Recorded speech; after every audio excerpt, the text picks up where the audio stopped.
guy is just as wearing the same shirt that she was probably wearing in the last video. Well, that's because I'm not all YouTubed out yet, and, you know, I still have shit to talk about, why not? I thought, you know, why don't I ask my friends to ask me questions about things that they wonder about me, things that, you know, they don't know about me. To be honest, I don't really have a lot of close friends because I kind of had a lot of bad experiences with people in the past, and it's hard for me to get close to people. It's hard for me to trust people. I'm really close to my family. I have 3 siblings and 2 nephews and a niece, and like they're my life, like they're my best friends. So I didn't feel like I really needed any friends that were really close to me. But I'm trying to get close to people again. So this is just, you know, me answering the friends that I'm not close to's questions so they can feel a little closer to me. Maybe you can feel a little closer to me. I don't know. We're gonna try it out. First question is, at what age did you begin to notice your anxiety?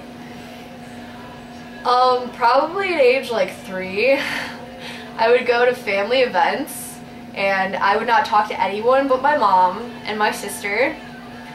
And if I had to go to the bathroom, I would like whisper to my mom, and she'd be like, "Oh yeah, the bathroom's over here." I'd be like, Mom, keep it down. I don't want anyone to know I'm going to the bathroom." There was one family event that I was like so shy that I had a blankie at the time, because I mean I was like 3 or 4. I was really little. And I just like put it over my head. I was like, I'm not here. No one noticed me. Please. That's depressing. Okay. Next question he asked was, what life event or events caused you to begin to experience anxiety?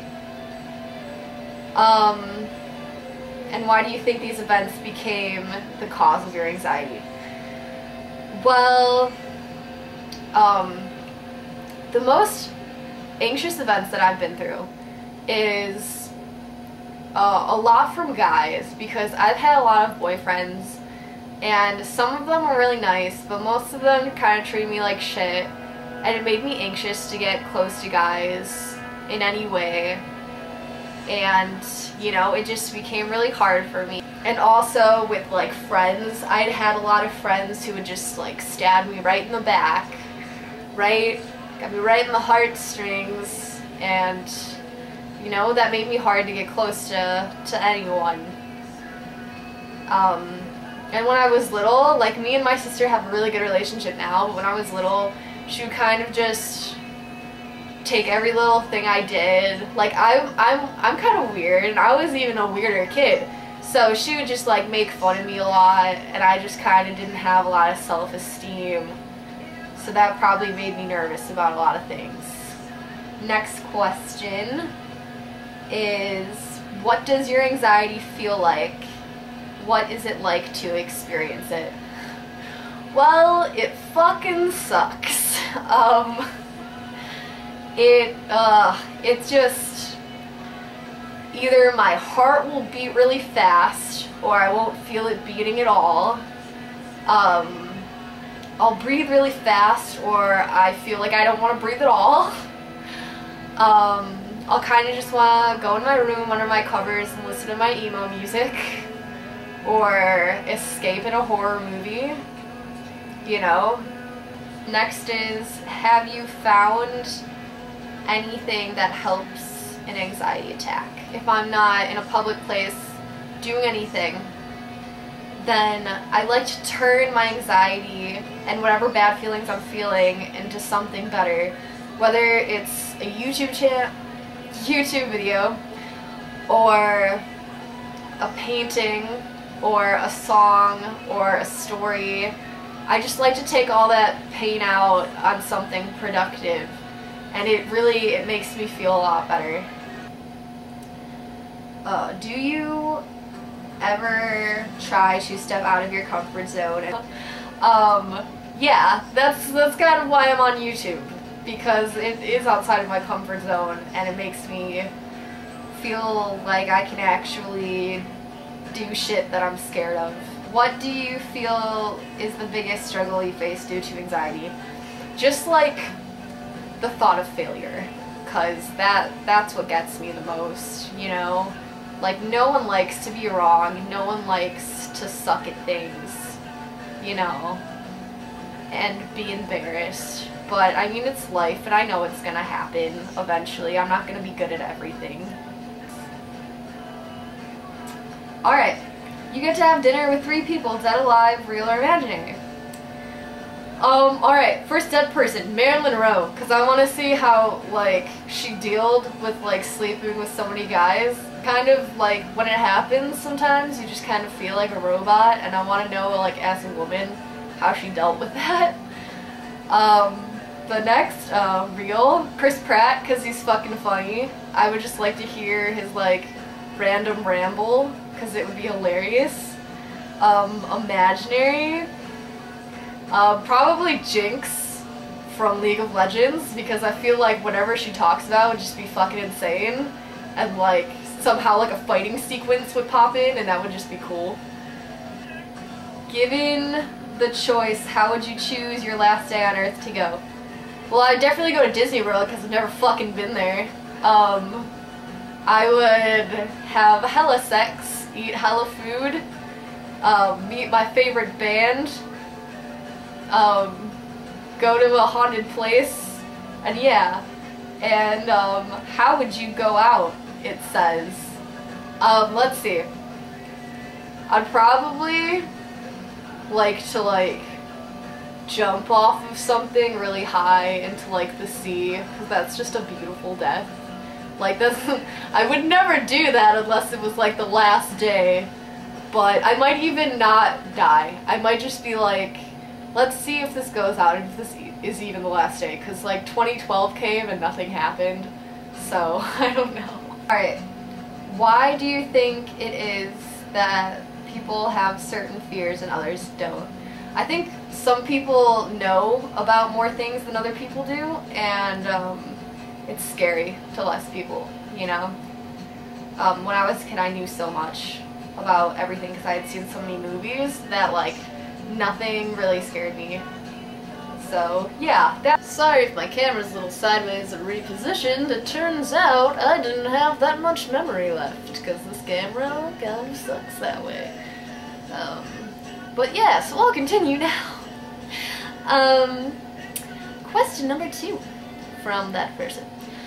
Do you believe in fate or destiny? I feel like those are just like 2 fairly similar things, but I believe that people are here to do certain things, but it is kind of up to them if they have the strength to actually push through and do them. I feel like I was here to be entertainment, either for videos, for movies, for books, for music. And I was also, I'm not a mom yet, but eventually I do want to have kids. I've realized I'm really good with kids. So I kind of feel like I was made to do that too, one day, you know? So yeah, that's what I believe. You can believe anything you want though. All opinions are valid, you know? Alright, let's see who else messaged me things. Alright. My friend Angela, I'm using her name because she's awesome and she moved away to California and I really miss her. She's like my best friend. So shout out to Angela, I miss you, bro. Alright, her first question was, what's your weirdest fantasy? Angela, though.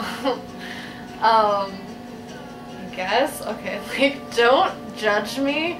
This is really kind of fucked up, but oh, I don't even know if I should say this. Like, I don't think I'd actually want it to happen, but just theoretically it sounds kind of interesting. Okay, like let's just say like this wouldn't really happen that I'd have. That's better. Okay, so you know in horror movies where like you don't know who the killer is and like the girl is trying to figure out like who the killer is because all these people keep dying. So she like makes friends with this like cute like emo guy, or just this like cute guy who's kind of like weird and different, and he turns out to like be the killer and like kidnaps her and everything, but like he doesn't like kill her.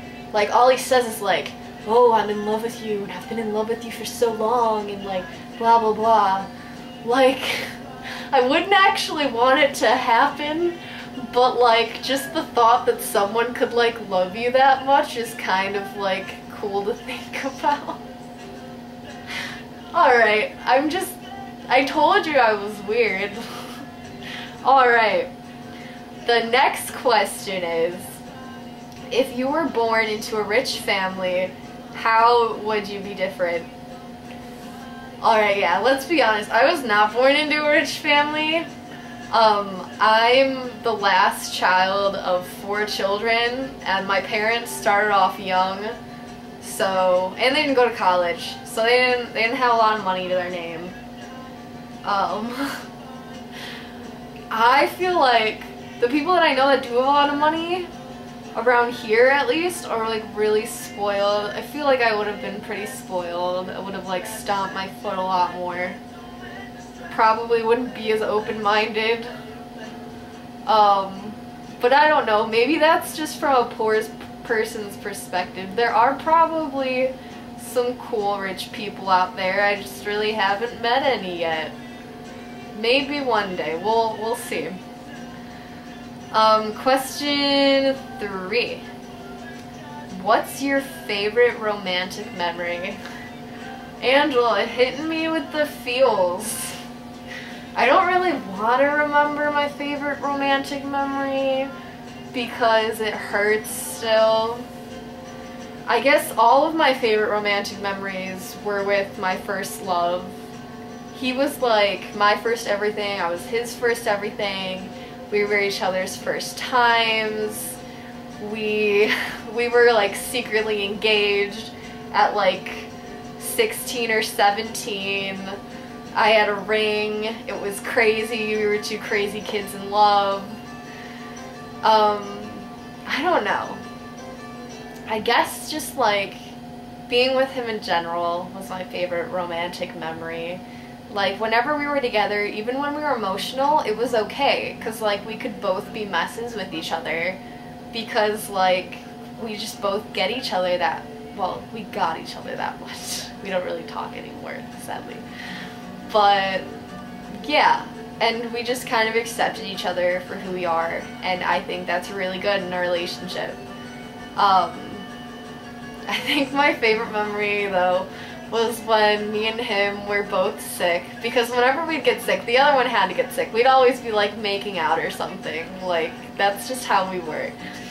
So we were both sick at his house. We were like in pajamas, we hadn't showered, and we were just like so content being like gross together. Just being like, like blowing your nose and like, oh baby, it's okay, I'm feeling down too. And like, it was just so cool. We could just be like lazy together and it would be nice. But yeah, enough about that, 'cause I don't like to think about that. It makes me sad. I actually think that's the last question. That's a really depressing thing to end on. The advice I would give to you today is remember the good things, but especially if you break up with someone or they break up with you, remember the bad things too. Like, you guys probably did break up for a reason, and if a lot of time has passed, you shouldn't hold on to things, because it's only gonna like hurt you more, you know? And also just like keep rocking, you know? With anxiety and depression, like I know how both of those are, and you know, you can get through it. If I can get through it, you can get through it, you know? We can get through it together. Alright, bye.